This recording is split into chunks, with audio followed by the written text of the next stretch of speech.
Assalamualaikum warahmatullahi wabarakatuh. Bersama saya Ilya Ismail dalam liputan khusus Brilliant News hari ini. Jangan lupa subscribe channel kami.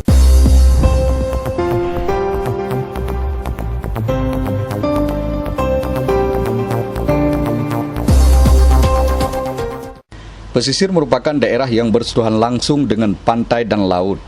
Aceh Timur adalah kabupaten yang memiliki garis pantai terpanjang di pantai timur Aceh. Lebih kurang 90 km garis pantai di Kabupaten Aceh Timur mempunyai banyak potensi yang dapat dimanfaatkan sebagai lapangan kerja masyarakat yang bermukim di pesisir daerah itu. Seperti yang digeluti Muhammad Aji, 37 tahun, warga desa Tepin Pukat, Kecamatan Nursalam, Kabupaten Aceh Timur. Setiap pasang besar tiba, M. Aji mampu membuka lapangan kerja penangkapan benih kerapu dan benih ikan tengar bagi ibu nelayan dan janda miskin di pesisir Bago.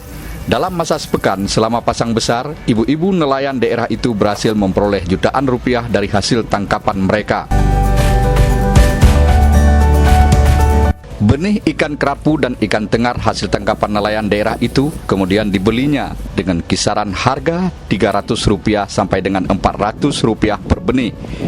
Kemudian bibit kerapu yang telah dibelinya itu ia budidayakan dalam keramba. Kata M. Aji, setelah 1 bulan masa pembesaran dalam keramba, kemudian ia menjual bibit kerapu dan tengar yang sudah berukuran 2 atau 3 inci itu kepada para petani tambak dari beberapa daerah dalam Provinsi Aceh. Ia mengaku usaha pengumpulan benih kerapu telah dilakukannya sejak 2 tahun terakhir. Akui M. Aji, selama ini ia selalu mengalami kendala modal untuk membiayai usahanya itu. Terkadang M. Aji harus berutang pembayaran bibit ikan yang dibelinya kepada nelayan. Meskipun demikian, Aji tetap bersemangat untuk menggeluti usahanya itu.